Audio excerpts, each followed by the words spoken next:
예, 안녕하십니까. 자, 오늘은 창의적 스타트업 첫걸음 12주차 수업입니다. 자, 여러분, 그 온라인 강의는 잘 적응하고 있는지요? 최근 와서 수업 방식을 여러모로 효율성 있게 해보려고 노력하고 있습니다. 자, 여러분들께서도 우리 변하는 모습 보이십니까? 어떤 것들이 변화되었는지. 자, 수업 시작하겠습니다. 자, 오늘은 기회 탐색과 아이디어 발굴에 대해서 배워보자 합니다. 그리고 우리 중간고사 오픈북 과제물 형식으로 우리 시행하고자 합니다. 우리 지난번에도 말씀드렸지만 이 본 과목은 어때요? 우리 중간고사 30%, 기말고사 30%, 과제 20%, 출석 20% 이렇게 돼 있어요. 그러나 우리 다른 과목들 보면은 중간고사를 한번 그냥 간단히 과제물 대체로 하는 경우가 있는데 이렇게 하나 저렇게 하나 어쨌든 평가는 같거든요. 그래서 사실 이 공정한 평가를 위해서는 과제 및 테스트를 자주 하는 것이 좋아요. 그렇지만 지금 온라인 강의다 보니까 자주 못하는 실정입니다. 그래서 온라인 강의다 보니까 우리 성적 처리 및 그 평가 방법이 매우 애매한 부분들이 있어요. 그래서 평가는 다양한 방법으로 해야만이 공정하게 하고 또 그렇게 하려고 저는 애를 쓰고 있습니다. 그리고 우리 여러분들의 수업 태도도 많이 보고 있습니다. 여러분 과제물 제출 시 작성한 것을 읽어보면은 성실도를 알 수 있어요. 사실은. 특히 우리 중간고사 과제물 제출에 있어서도 우리 규칙을 잘 지켜야 한다라고 이야기했잖아. 제출 기한 있잖아요. 그죠? 기한은 기본이고 우리 작성 방법이나 이메일 방법, 이메일 보내는 방법 우리 등에 대해서 제가 이야기를 했어. 그리고 혹시 집에서 컴퓨터가 없어서 우리 PC방에서 보내는 사람들도 있더라고요. 그래서 그렇다 보니까 우리 한글 소프트가 없어가지고 곤란한 학생들이 있는 것 같아. 이럴 경우에는 여러분들이 저에게 이메일로 사유서를 쓰면 됩니다. 사유서를 쓰시고 우리 답안을 보내주시면 제가 다 봐주거든요. 지난번에 기업가 정신 제출한 것은 가절하고 오늘 제출한 것을 우리 중간고사로 하겠습니다. 이렇게 하나 저렇게 하나 똑같아요. 여러분들 입장에서는 평가하는 거는 제가 알아서 하니까 걱정 마시고 정성껏 작성해 주시는 것이 중요합니다. 그리고 우리가 제출 방법은 지정 양식이 있어요. 양식을 제가 첨부를 해 놓으니까 양식에 반드시 작성하도록 하세요. 그리고 글자 크기나 양식은 절대로 변경하지 말고 이번에는 2페이지 그죠? 2페이지 이내로 쓰는 걸로 되어 있습니다. 그래서 잘 보시고 작성하시면 되고 우리 특히 계속 제가 강조합니다. 이메일 보낼 시에는 반드시 제목에 요 과목명하고 여러분들 569교시는 1-1, 7-8교시는 2-1입니다. 반드시 이메일 제목에 창의적 스타트업 첫걸음 1-1, 고건일, 홍길동 이렇게 반드시 하세요. 저 밑에 제일 밑에 빨간 색깔 해놨잖아요. 여기 우리 이메일 제목에 반드시 요거 필수 이렇게 작성하지 않는 사람들은 제가 감점을 줄 거야. 이렇게 이야기한데도 불구하고 이걸 지키지 않는 학생들이 있어요. 이렇게 하지 않으면은 제가 누가 누군지를 몰라요. 그죠? 지금 이 한 과목만 하는 것이 아니고 제가 다른 이 과목 포함해서 3과목을 하고 우리 2개 반으로 있으니까 메일이 많이 온단 말이야. 근데 누가 누군지 모르잖아. 그러면 어떻게 하겠어요? 소속과 표시가 없으면은. 짜증나겠죠? 여러분들도 짜증날 겁니다. 반대, 우리 상대 편 입장에서 한번 생각해 보면 돼요. 아셨죠? 반드시 이메일에, 거기 창의적 스타트업 첫걸음, 갈로 치고 1-1, 2-1 하고 이름을 반드시 쓰세요. 그리고 본문에는 그 제출 일자가 있어. 우리 제출 일자는 우리 6월 2일인가 그럴 거예요. 잠깐만. 제출 일자는 6월 4일 18시까지입니다. 6월 4일. 그러니까 우리가 수업이 6월 3일이잖아요. 6월 3일 수요일이니까 6월 4일 그 다음날 18시까지 시간 음수 그 지정 양식 2장 이내 그 반드시 그 제목 이름 쓰기. 원래는 그 본문에는 제가 지정 양식으로 만들어 놨기 때문에 그 별다름 없습니다. 그러나 우리 차후에 제가 우리 이제 과제물이나 이런 걸 제출할 때에는 반드시 그 본문 안에도 이 서속을 꼭 밝히세요. 어떤 학생들은 본문에 레포트 과제물 내면은 그냥 제출하는 학생들이 있어. 그러면 제가 또 힘든단 말이에요. 아셨죠?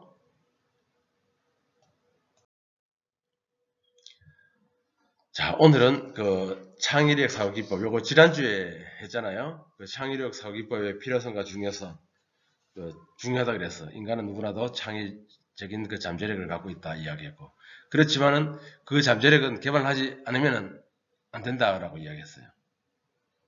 자, 창의력의 그 신장에는 기대할 수 없다. 그래서 천재는 노력 없이 창의력이 뛰어나다고 하는 사람이 많다 그랬잖아요. 그렇지 않다 그랬죠. 천재란 꾸준한 노력에 하는 사람뿐이다 그랬어. 노력이 그만큼 중요하다는 거예요.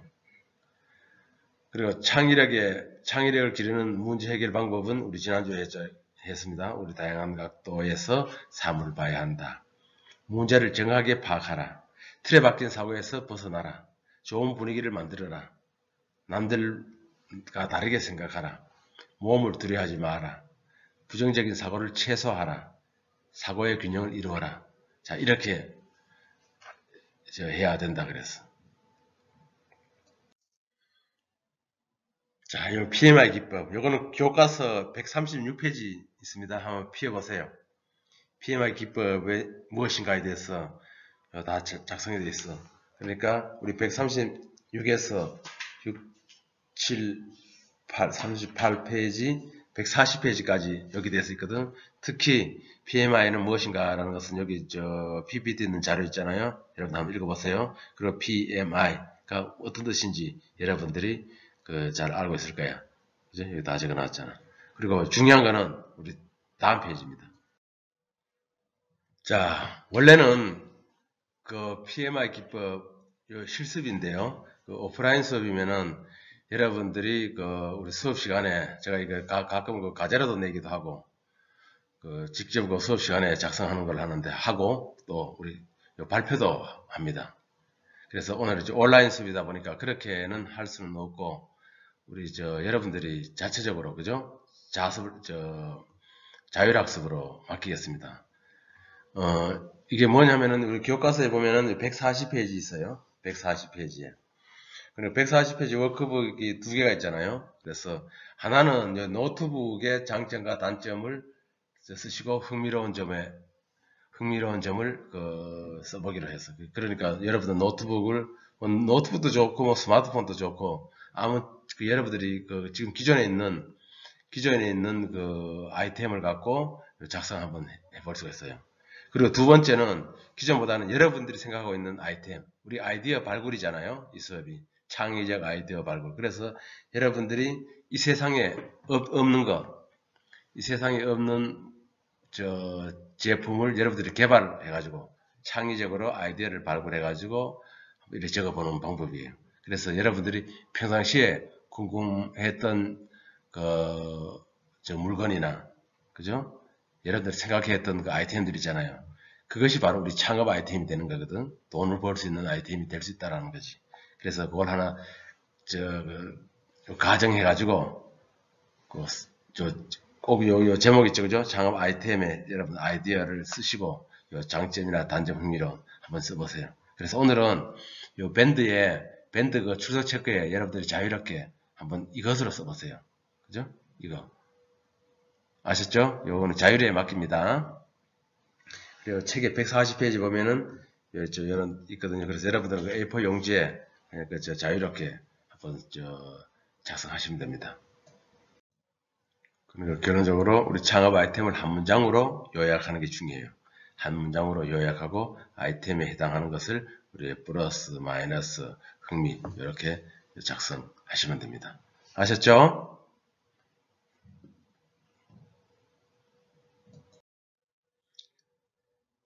자, 여기서부터는 우리 교과서 144페이지 제5장 기회 탐색과 아이디어 발굴입니다. 그래서 우리 첫 번째로 우리 사업 기회 탐색 체크리스트인데 우리 사업의 기회들은 어때요? 우리 표면적으로 나타납니까? 나타나지 않습니까? 나타나지 않죠? 나타날 것만 가지고 그냥 사업을 하면 되지만은 그렇지 않기 때문에 여러분들이 사업하고자 하는 그 기업가들이 그 사업거리를 만들어야 된다는 거예요. 그런 의미로 우리 책에 다 작성되어 있거든요. 오늘 여러분들 오늘 시간상 여러분들 읽어보시고 교과서에 있는 거 제가 같이 읽는 거는 별 의미가 없는 것 같아요. 그래서 우리 표 5-1에 있는 거 있잖아요. 체크리스트. 이걸 한번 봅시다. 우리 여기 사업기회 탐색 체크리스트를 보면은 요 개인적 적합 그 유형이 있어요. 그죠? 개인적 적합하고 고객과 제품들의 이슈, 시장의 역동성, 이익 가능성, 그 자본에 대한 거. 우리 크게 5가지가 있거든요. 우리 다음 페이지에도 나오지만은 하나, 둘, 셋, 넷, 다섯. 다음 페이지 6, 7, 8, 9개가 있네. 그죠? 경영팀, 경쟁 위협점과 차별성, 그 치명적인 결점이나 수학에 대한 이슈. 그렇기 때문에 우리 145, 146페이지에 거쳐서 표 5-5에 나와 있거든요. 이런 것들도 한번 여러분들이 잘 한번 체크를 해봐야 됩니다. 우리 일단 중요한 거 한번 볼까요? 우리 개인적인 적합, 당신의 아이디어와 당신 개인적인 기술, 열정, 리스크 감내, 그리고 목적이 적합하냐 중요하겠죠. 여러분들 개인적으로 이런 기술 같은 것들을 잘 습득하고 있고 여기에 대한 그 목적에 뚜렷한 그 목적을 갖고 있는지 그거예요. 그 스킬을 갖고 있는지. 그 다음에 고객 제품의 그 이슈들. 당신의 그 제품과 서비스는 고객을 위하여 그 불편한 문제들을 제거하고 있는가? 이거 꼭 알아야 되겠지. 그죠? 성가신 문제들은 좀 그래서 했는데 또 그리고 혁신적이고 창의적인가? 차별화되는가? 이것도 중요한 거예요. 그리고 고객을 위한 그 의미가 담겨져 있는가? 그리고 독특하고 가격 대비 가치가 있는가? 이런 것들을 생각해내야 된다는 거지. 그리고 우리 시장의 역동성도 봐야 돼요. 여러분들 아이디어가 이 시장이 크고 성장하고 있는가 상당히 중요하겠지. 시장도 뛰었고 우리 기술의 라이프 사이클을 배웠죠. 기술의 라이프 사이클에 성장하지 않고 폐쇄되는 벌써 성숙되어 있는 단계에 가 있으면은 사업을 하면 되겠어요, 안 되겠어요? 그죠? 우리 제품의 라이프 사이클이 이래 내려오자 똑같아요. 우리 경기 곡성도 마찬가지고. 우리 사업은 시작하려면 여기서 해야 되지. 하려면. 여기 와서 이 시점에서 같은 아이템을 갖고 사업을 한다는 것은 상당히 무리가 있는 거예요. 바보들이. 주식도 마찬가지예요. 대부분 돈을 벌려면 여기서 시작해야 된다. 아셨죠? 그래, 이거는 넘어가고. 그 다음에 이익 가능성가 향상 가능성이죠. 강하고 이익이 될 만한 고객의 니즈와 욕망이 있는가? 이 이익이 나는 판매 잠재력이 있는가? 그리고 제품 가격에 시장이 얼마만큼 민감한가? 이런 것들도 알아야 된다는 것이죠. 그리고 우리 또 당신은 손익분기점 이야기하는 거죠. 손익분기점 세일과 긍정적인 현금 흐름을 빨리 다다를 수 있는가? 상당히 중요하겠죠. 그 다음에 자본. 아까 얘기했잖아. 이 돈 이야기에서. 우리 다음 시간에 한번 또 우리 자본에 대해서 약간 또 언급할 시간이 있을 겁니다. 우리 투자 이야기. 중요하기 때문에, 우리 자본은. 그러니까 당신은 사업을 시작하고 성장시키는데 많은 자본이 필요한가? 얼마나 필요한가? 그리고 우리 투자할 수 있는가? 투자자들을 드릴 수 있는가예요. 여러분들이 투자하는 것이 아니고 투자자들이 여러분들에게 붙는 거지. 그게 바로 상당히 여러분들의 강점이 돼야 된다는 거죠. 그죠? 그리고 이 경영팀, 당신과 당신 팀은 산업의 지식, 기술과 경험, 집중력이 강한 기업가적인 특성, 멈추지 않음을 갖고 있는가 하라. 그건 당연한 거지. 경쟁의 우열점과 차별성. 당신 사업은 경쟁력이 있는 강점을 갖고 있는가? 강한 고객, 새로운 테크놀로지, 강력한 브랜드, 그죠? 적합한 타이밍, 이런 것들 상당히 중요해요. 자, 이거 한번 여러분들 차별성 한번 그냥 보세요. 넘어갑니다. 그리고 우리 치명적인 결정, 바꿀 수 없는 타격. 당신 사업에서 극복되어질 수 없는 결점이 있는가?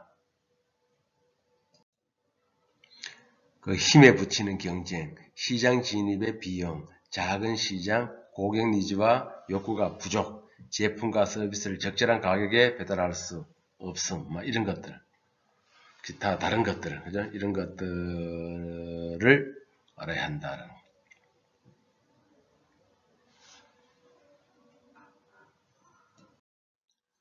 자, 새로운 모색과 창조적 삼각형. 이거는 요 교과서 151페이지에서 153페이지까지 되어 있어요. 이 부분 좀 중요하거든요. 꼭 중요하기 때문에 꼭 숙지하시기 바랍니다. 여기 왼쪽에 있는 것이 이제 워크북이거든. 이 책에 153페이지에 제가 워크북으로 만들어 놓은 건데, 내가 잘하는 일 찾기, 그리고 내가 잘하는 일 찾기 좀 1, 2가 있네요. 그죠? 그리고 3까지 이렇게 되어 있는데, 이게 뭐냐면은 우리 이 오른쪽에 있는 워크북 활동을 통해서 자신이 관심 있고 좋아하는 일을 발견하고 자신이 잘하는 것을 찾을 수 있는 것이에요. 왜? 여러분들 사업을 하게 되면은, 여러분 직장도 마찬가지예요. 직장에서 좋은 직장에 가기 위해서는 어떤 직장이 좋을까? 여러분들이 좋아하고 잘하는 일을 하면은 일이 재밌겠죠. 그리고 여러분들이 좋아하고 잘하는 거, 오른쪽이 창조적 삼각형이거든. 여러분들이 내가 좋아하고 내가 잘하는 것, 요 플러스 사회가 필요한 일이죠. 회사가 필요한 거 하면은 여러분들은 회사 생활이 재밌을까요? 재미가 없을까? 상당히 재밌죠. 이상적인 회사가 아니겠어요? 여러분들이 취업을 하더라도 이렇게 취업 활동을 해야 된다는 것은, 회사가 필요한 일을 찾아서, 그게는 그런 기업이 있잖아요. 그죠? 그런 기업을 찾았다면 여러분들이 잘하고 여러분들이 좋아하는 일, 이렇게 하면 완전 완벽하지 않겠습니까? 이상적인 직장이겠죠. 그죠? 우리 창업도 마찬가지예요. 창업도 돈을 벌려면은 자기가 하기 싫고 나쁜 일을 갖고 하는데 사업은 잘 될 거야 해가지고 그 사업을 기업을 창업을 하면 되겠어요? 그건 아주 나쁜 짓이에요. 여러분들 혹시 백종원 요리 프로그램 있잖아요. 가끔 컨설팅 대주고 하는데 이런 일이 있더라고. 지난번에 제가 한번 봤는데 깜짝 놀란 게 있어. 우리 국수집 하는 그 사장님이야. 자기는 장터국수를 좋아하지 않는다고 하더라고. 아주 뻔뻔하게 이야기하더라고. 당연시하고. 그래서 백종원 씨가 그래서 상당히 성질을 냈잖아요. 그죠? 자기도 쇼크 받았다고 하더라고. 저도 쇼크 받았거든. 우리 사업하시는 분들이, 그러한 분들이 있다라는 거죠. 사실은, 실질적으로. 이 생계를 위해서, 돈을 벌기 위해서 분식집을 만들었어. 근데 분식집을 만들어서 여러분들이 맛있게, 그죠? 떡볶이 같은 거, 맛있는 오뎅을 만들어가지고 고객들이, 맛있어 하고 또 한번 다시 갈 거야. 재방문할 수 있도록 만들어야 되는 거잖아. 그게 바로 기업가 정신이거든요. 그 반대로 돈을 벌기 위해서 떡볶이 장사하면 잘 되더라, 치킨집 하면 잘 되더라. 나는 치킨 별로 안 좋아해. 그러면 치킨 맛을 알겠어요? 그러니까 사회가 필요로 하는 일인데 내가 싫어하고 내가 못하는 일은 하면 되겠습니까? 안 되겠습니까? 안 되는 거예요. 그래서 우리가 저 후반부에 오니까 우리가 실습이 많다 그랬잖아. 그래서 원래는 여기 저 153페이지에 워크시트 있잖아요. 우리 바로 오른쪽에 있는 이건데 요것도 한번 작성을 해봐야 되는 거예요. 그죠? 그래서 여러분들 요거 자유를 맡기겠습니다. 그래서 저 오늘은 그 우리 밴드에 아까 저 설명한 것도 있고 지금도 있는데 여러분들 알아서 하세요. 다 여기 안 되면 늦게라도 했잖아, 그죠? 다음에라도 한번 꼭 작성해보세요. 내가 이 작성을 했다라는 것을 한번 보고 우리 교수님한테 한번 알려주세요. 혹시 이메일로 보내도 되는데, 그죠? 별도로 보내면 제가 참고를 하겠어요. 보낼 때 반드시 소속과 이름을 써야 돼요. 이메일 보낼 때 그냥 보내면 안 된다 그랬어.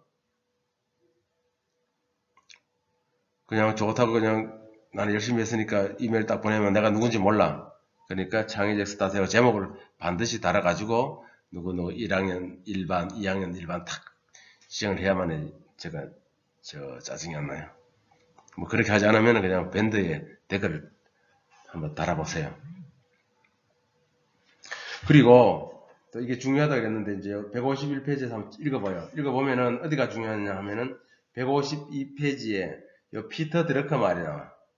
이 피터 드러커는 여러분들 152페이지에 저 그림 5- 밑에 그 세 번째 줄 있죠? 거기 한번 언더라인 쳐놓으세요. 피터 드러커는 새로운 모색과 창조 삼각형과 같은 맥락에서 성공적인 혁신가의 자질을 설명하였다 그랬어. 그리고 첫 번째는 뭐냐? 첫 번째, 함부로 위험감수를 하는 것이 아니라 자신이 잘하는 일을 찾아 기회를 만든 사람이라고 하였고, 중요합니다. 둘째는 자신의 강점을 바탕으로 사업을 하는 사람. 그 다음 세 번째, 요 마지막이라고 했어요. 세 번째, 경제와 사회에 영향을 미치는 혁신을 만들어내는 사람. 이게 바로 우리 즉 세상이 필요로 하는 일이잖아. 그죠? 그리고 자신의 일과 연결시키는 사람을 성공적인 혁신가라 하였다. 여기까지. 잘 드세요. 요거 제가 이 부분을 우리 테스트를 퀴즈를 잘 내는 부분이에요. 시험에 잘 출제를 하고 합니다. 그래서 자신을 좀 더 깊이 이해하고 나면은 이제는 좀 더 구체적인 자신의 미래를 그려볼 수가 있는 겁니다. 우리 대부분 자신의 미래를 어떻게 해요?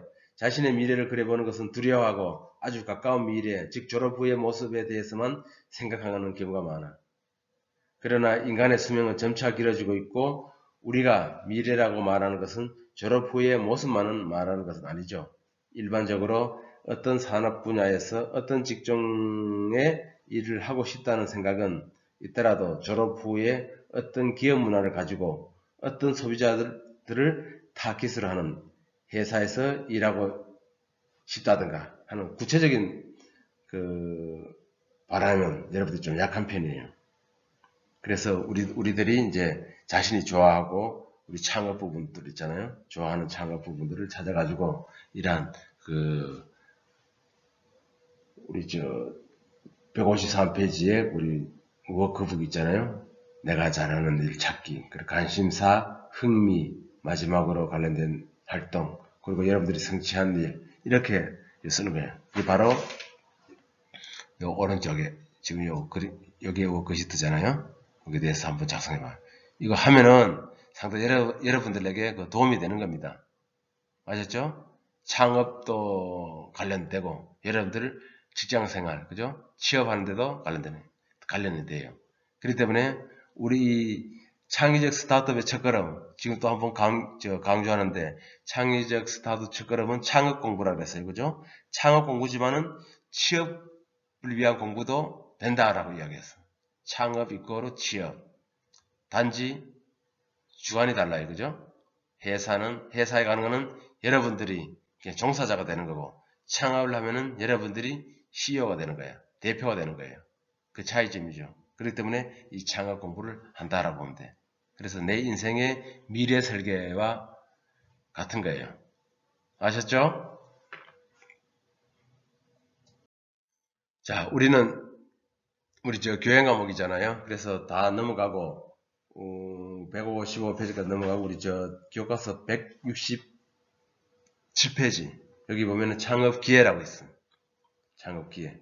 여기서부터 하는데, 여기 슬라이드 한번 볼까요? 창업 기회란 뭡니까? 창업 기회란. 머리에서 순간적으로 떠오르는 아이디어 그 자체라기보다는 아이디어의 시장의 성공 가능성이 함께 포함된 의미라 그랬어요. 창업기회. 우리 아이디어만 아니고 실질적으로 그죠? 창업을 해서 성공적으로 성공 창업이 되는가 안 되는가를 보는 거잖아. 그러한 그 기회를 이야기하는 거예요. 그래서 창업기회가 필수적으로 갖춰야 할 속성은 사람들이 필요로 하고 기꺼이 구매하라는 거. 이 사람들이라는 것은 내가 좀 그렇게 썼는데 고객이라고 합니다. 고객, 그죠? 고객들이 필요로 하고 소비자가 필요로 하고 그 소비자가 기꺼이 구매하려고 하는 제품, 서비스, 비즈니스 범주 안에 있는 거 없는 거예요. 있어야 되겠죠. 그죠? 있어야 되는 거예요. 그럼 창업기회는 뭐냐? 면역적인 기회인가? 시기가 적절한가? 지속적인가? 구매자와 소비자, 지금 방금 이야기한 거, 이런 범주에 들어가 있는가? 이런 것들이 그 창업의 기회라는 거예요. 그러면 이런 기회가 왔을 때 어떻게 돼야 돼요? 이런 기회가 왔을 때 기회를 잡아야 되겠지, 그지? 자, 우리 또 다음 페이지 한번 볼까요? 자, 창업의 기회창. 우리 조금 전에 제가 설명 한번 해서, 우리 기회가 이래 올라갔다가 다시 내려와요, 그죠? 그럼 기회는 우리 쉽게 이야기하면 우리 저 책을 읽어보면 아시겠지만은 쉽게 이야기하면 기회창은 여기에 있다. 여기. 새로운 시장에 현실적으로 진입할 수 있는 기간, 비유적으로 표현한 용어거든. 이게 현실적으로 진입할 수 있다는 것은 현실적으로 돈을 벌 수 있는 시기라는 거죠. 시간적으로 볼 때 창이 열리고 닫히는 것과 같다 그랬어. 근데 기회의 창이 열렸을 때 여러분들이 그 찬스를 잡아야 되겠죠. 그래서 한시적인 포착되거나 하락된다 그랬어. 그 기회의 창이라고 이야기해요. 이해되죠? 이거는 우리 창업에 이거는 전문적으로 이제 들어가서 배우는 건데 사실은 여러분들이 이제 창업의 첫걸음이잖아요. 스타트업의 첫걸음에서 배울 이제 여러분들이 첫걸음을 해서 그렇기 때문에 창업의 기회창 이 말만 알아주시면 돼요. 알았어요? 기회창이 뭐냐라고 물으면 뭐라고 이야기할 거예요. 이렇게 적었을 때 이거 한번 다음에 물어볼 거예요. 창업의 기회창은 무엇인가 하면은 이해를 해야 되겠지. 이해, 그죠? 그냥 이 단어를 이해가는 것보다는 창업을 그 현실적으로 진입할 수 있는 기간, 그러면서 그 일정 기간에만 한시적으로 포착된다 그래서 그죠? 창문이 열리고 어쨌든 그 찬스가 왔다라는 거죠, 그죠? 그럼 찬스가 왔다는 것은 뭐예요? 우리 앞에 이야기했던 네 가지의 그 창업 기회의 그 본질의 속성이 있었잖아. 매력적인 기회인가, 시기 적절한가, 지속적인가, 구매자와 소비자의 그 범주에, 서비스 범주에 들어가 있는가? 요게 있었을 때 기회창이 딱 온다라는 거지. 이해하셨어요? 자, 우리 창업기회 발견. 이거는 뭐냐면은, 우리 성공적인 창업가는 외부 요인과 내부 요인이 유기적으로 상호작용할 때 창업기회를 발견하는 사람이라 그랬습니다. 자, 이게 무슨 뜻이냐면은, 밑에 한번 표를 봅시다. 자, 여러분들, 외부 요인은 무엇이고 내부 요인이 무엇일까? 외부 요인은 여기 말하면 우리 환경 트렌드를 이야기하는 거예요. 환경 트렌드가 외부 요인이고 내부 요인은 우리 창업가의 개인의 특성이에요. 그러니까 우리가 창업을 하게 되면은 우리 창업 기회 발견이잖아요. 우리 조금 전에 앞에서는 창업 기회가 무엇인지 배웠고 우리 창업 기회의 본질을 배웠잖아. 우리가 매력적인가, 그죠? 매력적인 기획인가, 시기가 적절한가, 지속적인가, 우리 구매자와 소비자에 그 적합한가, 이렇게 봤을 때, 요게 이제 적합한 그 우리 창업 기회가 왔을 때, 이 발견을 하고, 그 언제 기회를 포착해야 되는지를 보는 거잖아요.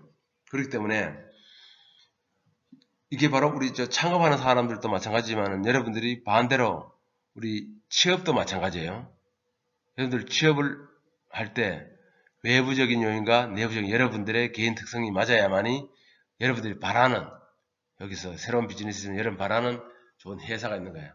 가장 이상적인 그 방법이 무엇이겠어요? 아까 이야기했던 창조적 삼각형이라고 했어요. 여러분들이 잘하고 좋아하는 것. 그게 바로 회사에서 필요로 했을 때 상당히 그 이상적인 것이 아니겠어요? 바로 창업도 마찬가지예요. 외부적인 요인과 여러분들의 그 스펙이 맞았을 때 우리 고객의 비즈니스, 제품 서비스가 기다리고 있는 거예요. 이때 창업을 해야 된다는 거예요. 그렇기 때문에 창업 기회하는 발견은 우리 기회의 창도 배웠잖아요. 그죠? 그 기회의 창에 그 발견하는 것은 이렇게 발견해야 된다는 거지. 언제 발견하느냐? 그 네 가지 본질을 알았지. 그죠? 그래서 이 환경 트렌드나 우리 여러분들의 개인 특성, 내가 잘하고 좋아하는 것, 돈을 벌 수 있는 것이 외부적인 환경 요인과 맞았을 때, 그때 그래, 투자해야지, 사업을 해야지 라는 결심을 하는 거예요. 아셨죠? 그래서 이러한 부분들은 창업하고 우리 취업하고도 똑같아. 그래서 저는 항상 우리 이 시간은 창업 공부는 우리 취업 공부도 취업 공부하고 우리 같이 연동되는 경우가 많아요. 그래서 우리가 우리 4차 산업혁명과 우리 미래 설계, 우리 인생 설계 이런 것들도 제가 다른 반에서 수업하는데 사실 이런 창업 과목하고도 많이 연동된다라는 점도 알아주시기 바랍니다. 그리고 우리 175페이지 환경 트렌드 분석 이런 것들이 있어요. 이거는 이제 우리 경영학과나 우리 마케팅에서 배우는 거거든. 그래서 이거 배우려면 이것도 시간이 많이 걸려요, 사실은. 그렇지만 우리 창의적인 스타트업 첫걸음에서는 생략하겠습니다. 그리고 제5절에 창업 아이디어 개발, 관심사에서 아이디어, 이것도 실습도 같이 하는 거야, 사실은. 관찰하고 하는 건데, 이런 것들을 한번 책을 한번 딱 읽어보세요. 읽어보시고, 읽어보시면 이해를 할 겁니다. 읽어하고 그냥 오늘 우리는 좀 짧은 시간이기 때문에 중요한 것만 하고 넘어갈 거예요. 이제 여기서 좀 중요하다라고 보면은 우리 190페이지에 여러분들 꼭 체크해 놓으세요. 요 브레인스토밍 많이 이것도 우리 대학생이면 알아둬야 해야 돼. 브레인스토밍 여기 190페이지에 한번 언더라인 쳐놓으세요. 브레인스토밍은 창의적인 아이디어를 생성하기 위한 학습 도구이자 회의 기법이다. 무슨 말씀이라고? 이제 우리 창업에서는 창의적인 아이디어를 생성하기 위한 학습 도구이자 회의 기법이지만은 일반 우리 연구소나 일반 회사에서도 우리 브레인 스토밍을 많이 해요. 그러면 앞에 바꿔야 되겠죠. 이제 창의적인 아이디어를 생성하기 위한이라고 되어 있지, 이거는 창업을 이야기하는 거고, 우리 보통 연구소나 우리 회사에서는 기획 단계에서 무슨 사업을 시작하기 전에 브레인스토밍을 합니다. 우리 전문가들이 모여서 우리 브레인스토밍을 하는데, 우리 이런 이야기를 많이 해요. 그래서 혹시 여러분 회사에 가서 우리 브레인스토밍이라는 이야기 나왔을 때, 이거 처음 들어봤는데 라고 하면 안 되고, 이 회의하는 방법이구나. 이 전문 기법으로 하는 회의라고 생각하면 되거든요. 그래서 한번 읽어볼까요? 집단적 창의 발상 기법으로 집단에 소속된 인원들이 자발적으로 자연스럽게 제시된 아이디어 목록을 통해서 특정 문제에 대한 해답을 찾고자 하는 것이다. 라는 거였습니다. 중요합니다. 다음에 제가 브레인스토밍이 무엇이냐라고 물으면은 이렇게 이야기를 해야 돼요. 그래서 이 브레인스토밍이라는 용어는 이것도 상식이고 알렉스 오스본의 저서에서 나오는 이야기예요. 그래서 밑에 보면은 이제 브레인스토밍은 여기죠. 브레인스토밍 기법은 BBDO라고 되어 있어요. 그죠? 라는 그 광고 회사의 아이디어 회의 기법 중 하나로서 시작되었다. 이거는 뭐 그냥 그 역사 이야기니까 그렇게 돼 있어요. 그래서 우리 브레인의 그 정의 191페이지에 나와 있습니다. 두뇌, 그죠? 브레인은 두뇌라는 뜻이 그만큼 중요하다는 거겠죠. 스트러밍, 그 폭풍, 그 돌격, 습격이라는 뜻이라고 해서. 그래서 그만큼 그 짧은 시간에 중요한 그 회의라고 보면 돼요. 그래도 이 방법은 진행 방법도 나와 있잖아. 리더가 한 명 있고, 서기가 한 명 있고, 참여자 5명에서 8명 이렇게 모여서 하는 거예요. 시간은 1시간 이내에. 그래서 시작하기 전에 규칙을 적어서 참가자들에게 나누어주면서 우리 자신이 지식과 흥미가 제각기 다르잖아요. 그래서 집단을 구성해가지고 우리 아이디어에 대한 그 발굴에 대한 것을 이제 연구를 하고 주고받으면서 그 의논, 토론을 하는 것이 있잖아요. 그래서 우리 이러한 그 진행 방법이 있다라는 것도 이야기해주고 우리 규칙도 있어. 이 규칙, 그죠? 가능한 많은 해법을 만들어 주어라. 여러 가지가 있어야 되겠죠. 근데 두 번째 뭐죠? 엉뚱한 아이디어가 환영받는다. 엉뚱한. 그렇기 때문에 이 창의적인 것은 엉뚱한 것들이 많잖아. 그죠? 너무 또 엉뚱하다고 해가지고 부끄럽고 피하면 안 돼요. 이제 아이디어는 어디에서나 많은 데서 오기 때문에 그 최대한 그 창의적으로 넓혀 나가야 된다는 거죠.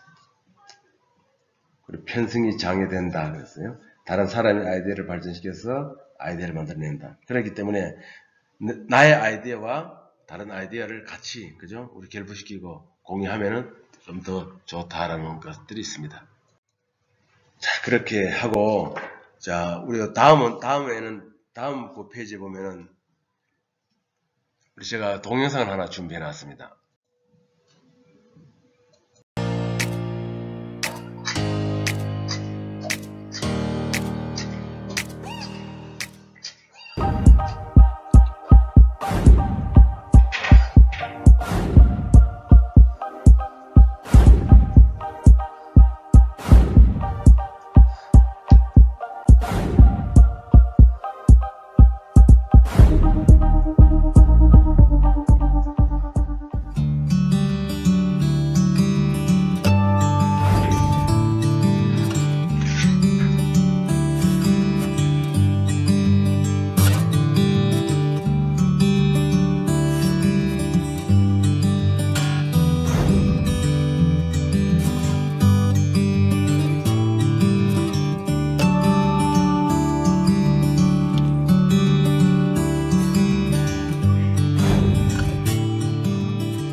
기업이 목표 달성을 위해 추진하는 가장 기본적인 전략 활동은 무엇일까요? 바로 지속적인 사업 구조의 고도화와 그에 따른 규모의 성장으로 볼 수 있습니다. 그 다음으로 중요한 것이 바로 질적인 성장입니다. 양적인 성장과 더불어 이익 규모를 동시에 확대하기 위한 핵심 동력은 신제품 또는 신사업입니다. 다수 기업들이 연간 출시 제품에서 신제품이 차지하는 비중은 평균 14%입니다. 이는 기업의 연간 매출에 기여한 바 중에서 보면 38%를 차지하고 있습니다. 특히 신제품에서 확보된 38%의 매출에서 창출되는 이익이 무려 61%로 나타나고 있습니다. 어떤 기업이든 소비자의 급격한 기호 변화나 기술의 빠른 발전으로 인해 기존 제품만으로는 지속적인 성장을 기대하기 어렵습니다. 따라서 변화하는 소비자의 욕구를 반영하여 경쟁에서 살아남기 위해서 신제품의 개발은 지속적으로 요구되는 것입니다. 이와 같이 차별화된 신제품이란 기능적 혁신을 통한 신제품, 연속적 혁신을 통한 신제품, 그리고 비연속적 혁신을 통한 신제품으로 구분될 수 있습니다. 기능적 혁신은 기존 제품에 비해 기능적으로 더 우수한 성능을 가진 신제품을 의미합니다. 예를 들어 노트북은 데스크탑에 비해 기능적 편익을 제공하고 있기 때문에 기능적 혁신이라 말합니다. 연속적 혁신은 기존 제품을 기능적으로 추가하거나 기술적 방법의 변화를 통해 차별화된 신제품을 출시하는 것을 의미합니다. 예를 들어 고화질 TV, 스마트폰의 갤럭시 8에서 갤럭시 9의 출시가 연속적 혁신에 해당됩니다. 비연속적 혁신이란 기존에 없던 제품의 발명을 의미합니다. 예를 들면 흑백 TV와 컴퓨터의 발명을 들 수 있습니다. 즉, 차별화된 신제품이란 기존의 제품에 다음의 내용의 스타일링을 더해 발명되는 것입니다. 질문을 하나 해볼까요? 창업을 할 때 제품 혹은 서비스를 어떻게 차별화할 것인가라는 궁금증이 생깁니다. 제품 차별화 전략은 기업들이 다른 기업들의 제품이나 서비스에 대한 구매자, 소비자가 인식하는 가치보다 더 높은 가치를 창출함으로써 경쟁 우위를 획득하려는 전략입니다.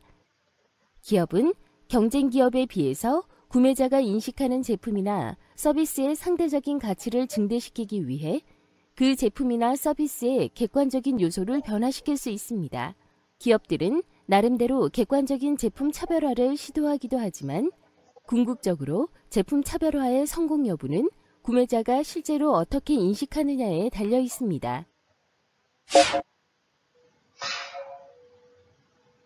제품 차별화를 위해 기업이 구매자의 인식에 영향을 주는 방법은 다양하며 제품 차별화의 다양한 요소를 추구하기 위해 기업은 다양한 접근 방법들을 활용할 수 있습니다.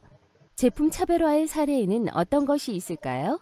제품이나 서비스의 속성에 초점을 맞추는 방법과 기업과 구매자 관계의 기반을 둔 차별화. 이 두 가지 사례에 대하여 자세히 알아보도록 합니다. 첫 번째로 제품이나 서비스의 속성에 초점을 맞추는 방법으로 기업은 제품이나 서비스의 형태를 경쟁 기업과 상이하게 함으로써 가장 명백하게 차별화를 할 수 있게 됩니다. 그 사례로는 승용차의 실내 공간을 충분히 확보하기 위해 설계된 크라이슬러의 캐포워드와 사고 발생 시 탑승자를 보호할 수 있도록 쉽게 접히게 설계된 메르세데스 벤츠의 크럼플 존이 있습니다. 제품 복잡성에 기반을 둔 차별화는 제품 형태에 기반을 둔 차별화의 한 가지 특별한 경우라 할 수 있습니다. 저렴한 부품으로 저원가 전략의 빅 볼펜과 최고의 부품으로 최고급 브랜드 전략을 선도하는 몽블랑 펜의 부품 차이가 있습니다. 제품을 적시에 출시하는 것도 제품 차별화의 수단이 될 수 있습니다. 주로 선도 기업은 가장 먼저 신제품을 출시하는 기업이 됨으로써 기술 표준, 전략적 가치 자원 선점, 전환 원가 높이기 우위를 누릴 수 있게 됩니다. 다음으로 기업과 구매자 관계에 기반을 둔 차별화에 대해 살펴보겠습니다. 제품들은 특정한 구매자를 위해 맞춤 제작됨으로써 차별화될 수 있습니다. 예를 들면 특정 기업의 맞춤형 기업용 소프트웨어나 초경량 소재로 만든 산악용 자전거입니다. 기업은 차별화된 마케팅을 통해 제품 차별화를 시도할 수 있는데요. 광고 및 기타 마케팅 수단을 통해 기업은 그 제품의 실질적인 속성이 바뀌는 것과는 별도로 그 제품에 대한 현재 또는 미래 구매자의 인식을 바꾸는 데 노력해야 합니다. 예를 들어 소비자의 마음을 사로잡을 수 있는 차별화된 광고 전략인 마운틴 듀의 경우 부드러운 아침 이슬 듀를 체험하라 라는 광고 슬로건이 이에 해당합니다. 그렇다면 스타트업 기업이나 일반 창업자들은 어떤 노력을 기울여야 차별화 전략을 만들어낼 수 있을까요? 스타트업 기업이나 일반 창업자들은 인력, 자금, 인프라가 부족한 상태에서 사업을 시작하는 관계로 제품 혹은 서비스를 어떻게 차별화할 것인가에 대해 지속적인 관심을 기울여야 합니다. 내 관점이 아닌 소비자 관점에서 문제를 풀어야 하며 고객 조사를 통해 고객의 정의를 분명히 하고 고객의 문제점, 고객을 위한 문제 해결, 고객을 위한 제품 혹은 서비스 수단을 어떻게 접근해야 할지 답을 얻어야 합니다. 다시 말해 주관적 관점이 아닌 객관화가 필요합니다. 신제품 개발과 관련한 전략에는 선제적 개발 전략과 대응적 개발 전략이 있습니다. 선제적 개발 전략은 경쟁 기업보다 먼저 신제품을 개발하는 전략으로 일반적으로 시장을 선점할 수 있는 장점이 있으나 위험이 크다는 단점이 있습니다. 대응적 개발 전략은 경쟁 기업의 신제품을 모방하거나 이를 응용하여 좀 더 향상된 신제품을 개발하는 전략으로 일반적으로 위험이 크지 않다는 장점이 있지만 시장을 선점하기 어렵다는 단점이 있습니다. 표를 함께 살펴볼까요? 제품 시장 매트릭스 전략에는 시장 침투 전략, 제품 개발 전략, 시장 개발 전략, 그리고 다각화 전략이 있습니다. 첫 번째 시장 침투 전략이란 기존 제품을 기존 시장 내에서 보다 많이 판매하여 성장을 추구하는 전략을 의미합니다. 광고나 판매 촉진을 통해 경쟁사의 고객이나 비사용자를 유인하여 시장 점유율을 높이는 방법과 기존 고객의 제품 사용률을 높이는 방법 방안 등이 있으며 일반적으로 시장 침투의 목적은 기존의 시장에서 추가적인 매출을 올리는 데 있으며 가장 보수적인 성장 전략이라고 할 수 있습니다. 두 번째 제품 개발 전략은 기존 시장에서 신제품을 출시하는 전략입니다. 여기서 신제품이란 고객이 새롭다고 느끼는 것을 의미하며 단순한 브랜드의 변경부터 콘텐츠의 변형, 쌍방향 의사소통 방법의 변화, 디자인의 변화 등 고객이 새롭다고 느끼면 모두 신제품이라고 볼 수 있습니다. 시장 개발 전략은 기존 제품으로 새로운 시장을 창출하는 전략을 의미합니다. 새로운 시장의 진출은 같은 기업이라 하더라도 어떤 지역으로 진출하느냐에 따라 사업의 성패가 달라지며 같은 진출국에서도 진출 시기에 따라 제품의 성공 확률이 다양하게 나타날 수 있습니다. 다각화 전략은 새로운 시장에 새로운 제품을 출시하는 전략입니다. 4가지 유형 중 가장 위험이 높은 전략이지만 특정 시점에서는 특정 기업에게 가장 적합하고 합리적인 성장 전략이 될 수 있습니다. 이러한 다각화 전략은 기존 사업과 관련된 사업 범위로 제휴 또는 흡수합병 등의 네트워크를 형성하는 관련 다각화를 통해 시너지 효과를 누리는 전략과 완전히 무관한 사업을 전개하는 비관련 다각화로 구분할 수 있습니다. 관련 다각화에는 집중적 다각화와 수평적 다각화 등이 해당되며 비관련 다각화에는 복합적 다각화가 있습니다.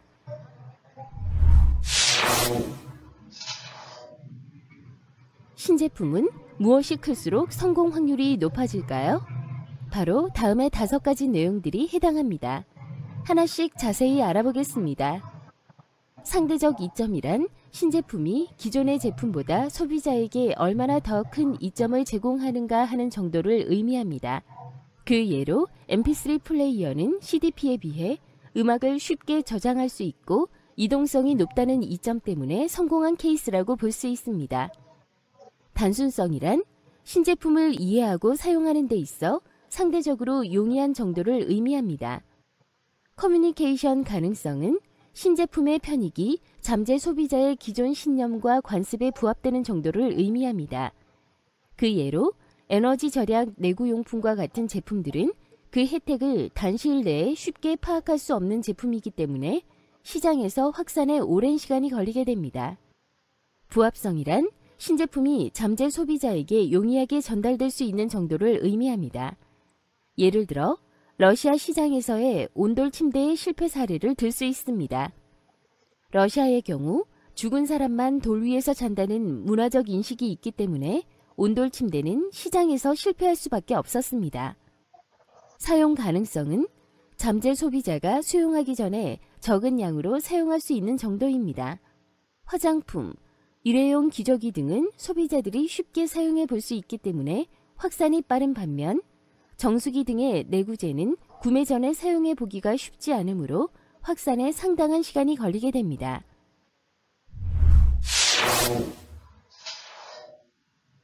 신제품 개발 과정은 아이디어를 창출하는 단계에서부터 시작하여 상업화에 이르기까지 7단계를 거쳐야 합니다.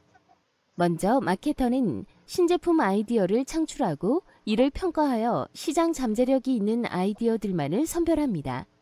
이를 토대로 제품 개념을 개발하고 개발된 제품 개념에 대한 소비자 반응을 조사하며 테스트에 통과된 제품 개념을 가지고 계략적인 마케팅 전략의 수립과 사업성 분석을 실시합니다.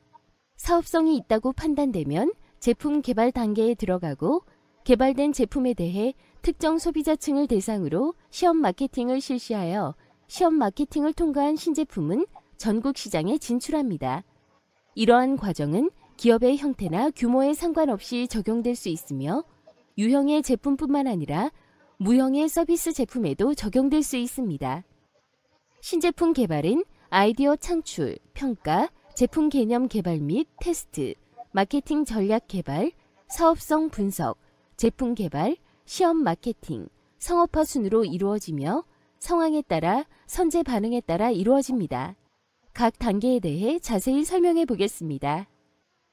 첫 번째, 신제품 아이디어의 창출과 기법입니다.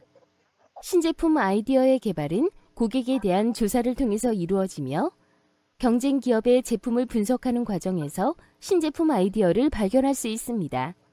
또한 영업사원이나 판매원들을 통해 신제품 아이디어를 얻을 수 있습니다. 아이디어 창출 기법으로는 대표성을 띤 소비자 표본을 선정하여 표적 집단 면접을 실시하거나 소비자들이 제품을 어떻게 사용하고 그 과정에서 어떤 문제점을 경험하는지를 분석 관찰함으로써 신제품 아이디어의 단서를 발견할 수 있습니다. 그리고 창조적 집단을 활용하거나 개방형 혁신을 도입해 신제품 아이디어를 확보할 수 있습니다. 창조적 집단 활용 방법의 대표적인 예로는 두뇌 선풍, 브레인스토밍이 있습니다. 두뇌 선풍은 6에서 10명의 인원이 다양한 아이디어를 제안하고 이에 대한 비판은 삼가면서 자유로이 토론을 통해 다른 사람의 아이디어를 수정, 보완하는 과정에서 보다 발전적인 아이디어들을 찾아가는 방법입니다. 두뇌 선풍에 변형된 기법으로 속성 열거법과 강제적 결합 기법을 들 수 있습니다. 속성 열거법은 기존 제품의 주요 속성을 모두 열거하여 각 속성을 병행해 보거나 다른 것으로 대체하거나 배열을 바꾸어 결합함으로써 새로운 아이디어를 찾는 방법이며, 강제적 결합 기법은 기존의 관련 상품들을 구성하는 여러 요소들을 다양하게 결합시키는 방법입니다. 개방형 혁신은 기업 외부에 있는 사람들의 혁신 역량을 기업 내부의 신제품 개발에 연결시킴으로써 훨씬 폭넓은 신제품 개발 기회를 창출하는 것입니다. 예로 아이폰의 앱스토어를 떠올려 볼 수 있습니다. 두 번째 단계는 아이디어의 평가입니다. 아이디어 창출 단계의 목적은 가능하면 많은 아이디어를 찾아내고 후속 단계의 목적은 그 숫자를 줄이는 것입니다. 첫 번째 아이디어 감소 단계는 좋은 아이디어를 선별하고 나쁜 것을 가능한 한 빨리 제거하는 데 도움을 주는 선별 과정입니다. 이때 제품 개발 비용이 이후 단계부터 매우 상승하므로 기업은 수익성 있는 제품이 될 만한 아이디어만을 추진해야 합니다. 신제품 아이디어를 정해진 양식에 맞춰 보고서 형태로 작성해야 하며 이 보고서는 후에 신제품위원회를 통해 검토할 수 있습니다.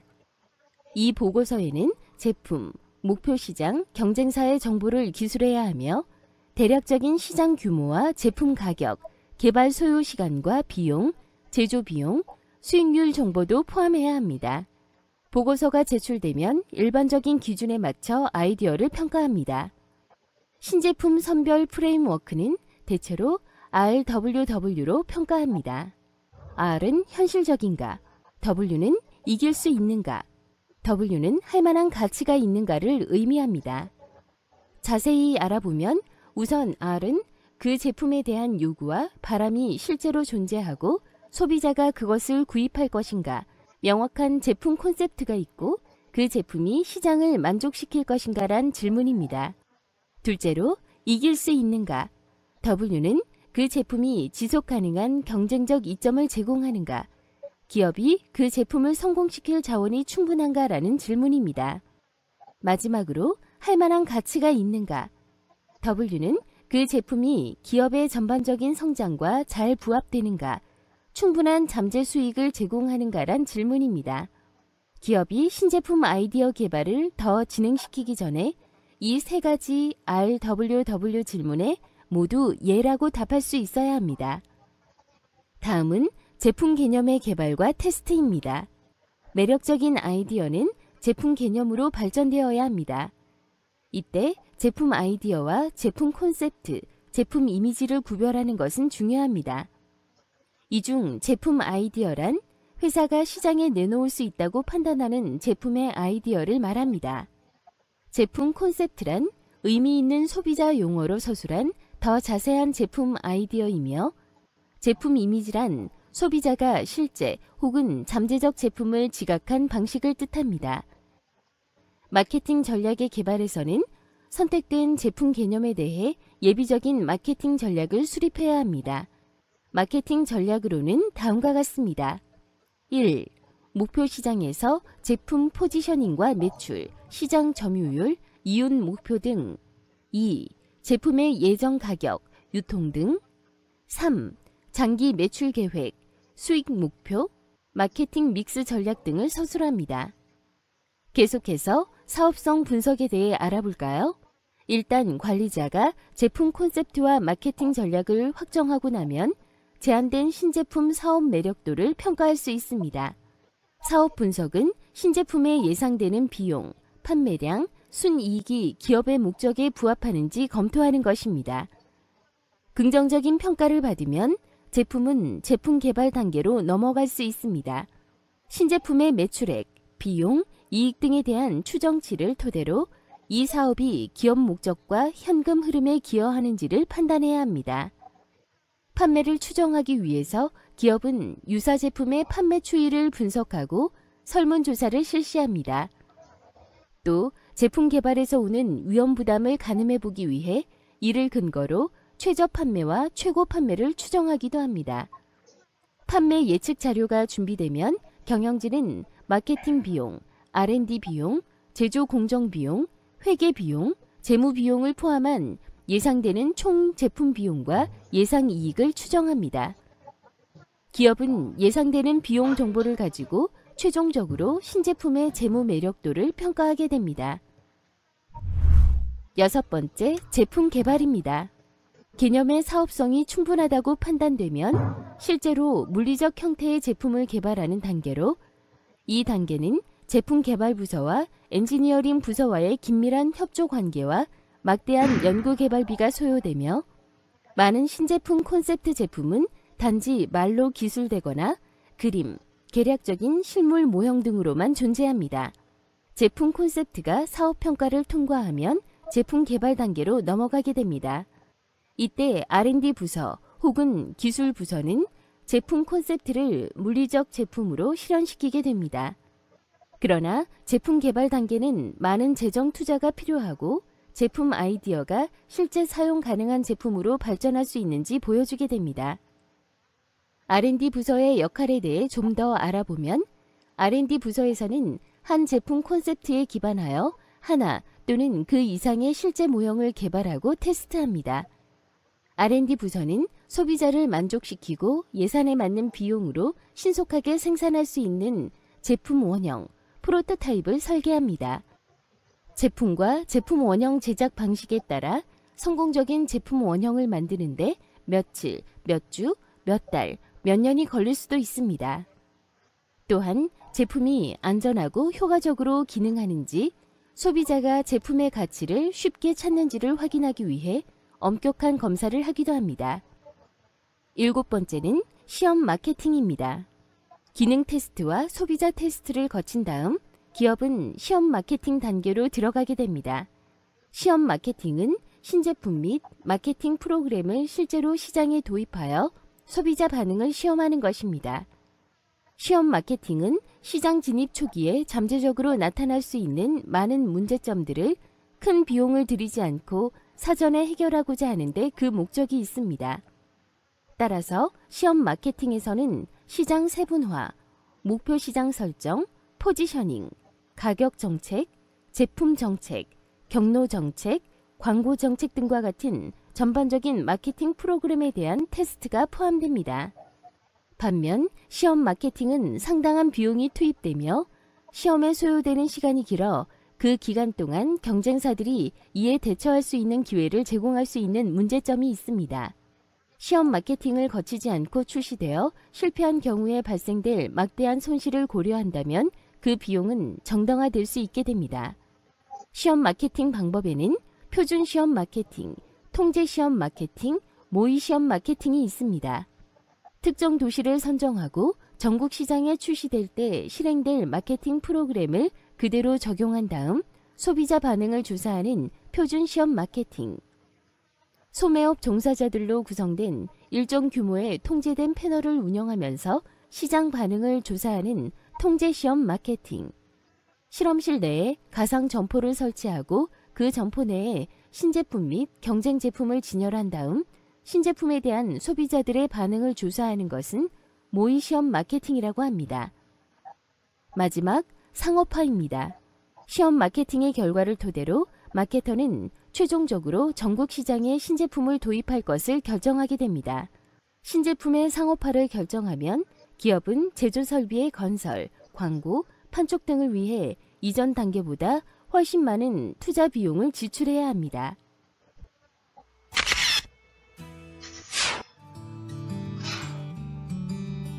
사회가 성숙할수록 고객은 더 다양한 욕구를 추구하게 마련이고 공급자들은 이러한 욕구를 조금이라도 더 만족시키기 위해 많은 노력을 기울이고 있습니다. 소비자의 욕구를 정하는 가치체계는 첫째, 경제적인 가치입니다. 거래 시에 발생하는 손실과 이익, 가격 등에 대한 부분이죠. 둘째, 기능적인 가치입니다. 사용의 편의성, 다양성, 맛, 향기 등 제품이 주는 기능적인 요소에 관련된 것들입니다. 셋째는 감성적인 가치입니다.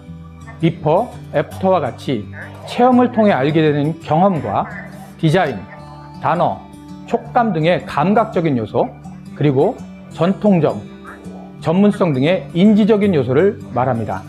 마지막 넷째는 상징적인 가치입니다.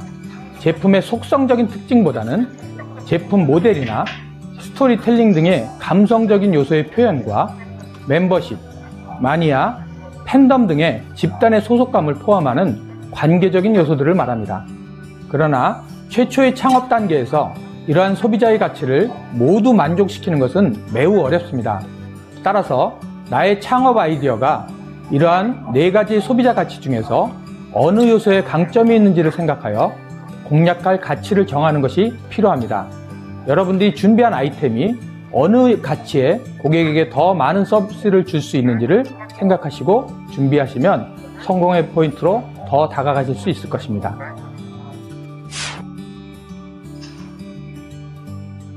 소비자들이 상품이나 서비스를 대할 때 느끼고 있는 특성들이 있습니다. 아무리 신제품이고 혁신 제품이라 할지라도 POP, Point of Parity라고 하는 제품의 대표 특성을 벗어나기는 매우 어렵습니다. 예를 들면 자장면이라고 하는 제품이 주는 특징은 검은 자장 소스와 면발, 용기 등 기본적으로 고객이 연상하는 이미지들이 있는데요.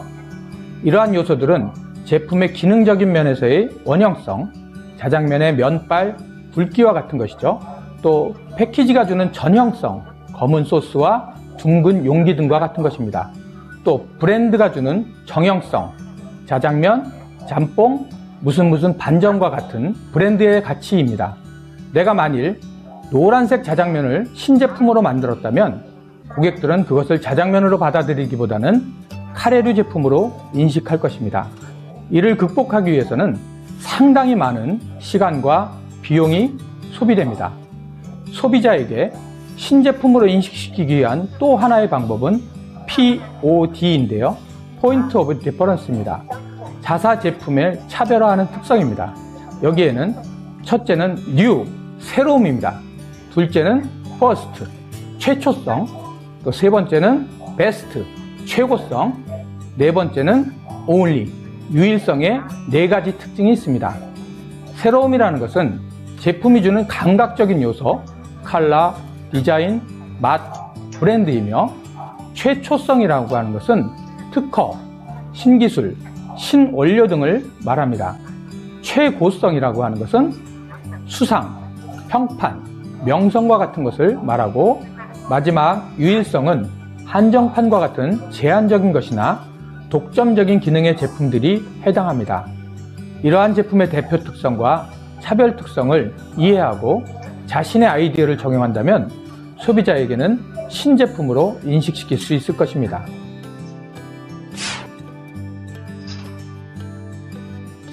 실제 제품 개발 과정은 총 7단계로 정의해 볼 수 있는데요. 첫 번째는 아이디어의 시장성 검토하는 단계입니다. 시장에 대한 법규, 제도, 규모, 성장성, 경쟁사에 대한 분석을 하는 단계이고요. 두 번째는 아이디어의 평가하는 단계입니다. POP 제품의 특성과 POD의 차별성, 핵심 고객과 가망 고객을 분석하는 단계입니다. 세 번째는 시제품의 개발 및 테스트 마케팅 단계인데요.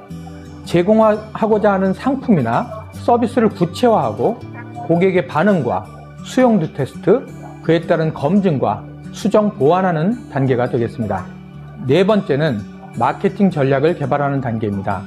전략적 요소로서 제품의 주 표적 시장과 차별적 포인트의 발굴, 브랜드의 발굴과 같은 단계입니다.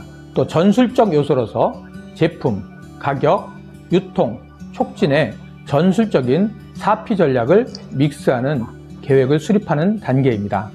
다섯 번째는 사업성의 분석입니다. 소요 예산과 매출 계획, 손익 계획, 관리 및 인력 계획 등을 분석하는 단계입니다. 여섯 번째는 제품의 개발과 생산하는 단계인데요. 물리적 형태의 제품과 그 제품을 양산하는 계획, 또 생산 단가, 외형과 포장에 대한 검증을 하는 단계입니다. 일곱 번째는 상업화 단계입니다. 신제품을 시장에 출시하고 그 출시된 제품의 고객 반응에 따라서 보완, 확산시켜 나가는 단계가 되겠습니다. 이러한 제품 개발 과정을 성공적으로 수행하기 위해서는 먼저 자신의 성격이나 경험, 특기, 활용 가능한 자금 등 자신에 대한 냉정한 이해가 필요합니다. 막연하게 희망적인 계획과 실행을 한다면 개발 단계와 상업화 단계에서 큰 어려움에 처할 수 있습니다. 냉정한 자기 분석을 바탕으로 한 철저한 준비가 성공의 필수 요소입니다.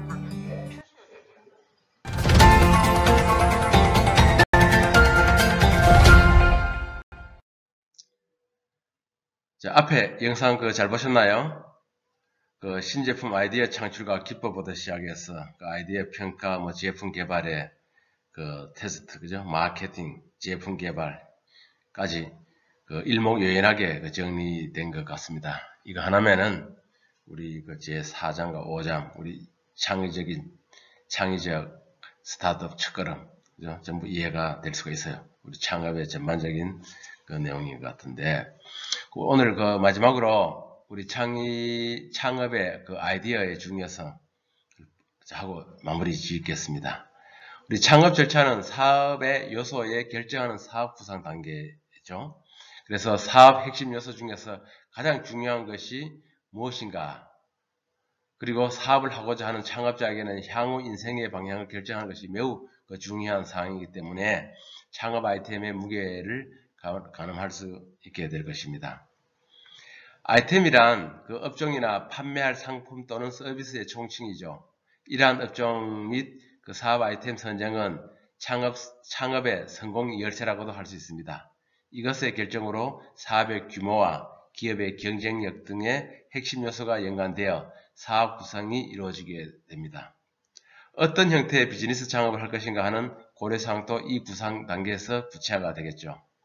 그렇기 때문에 창업의 시작은 어떻게 하면 좋은 업종과 아이템을 선정하느냐에 사업의 그 성공과 실패가 좌우된다고 보면 되겠습니다. 자, 그럼 오늘 수업은 이것으로 마치겠습니다. 자, 수고하셨습니다.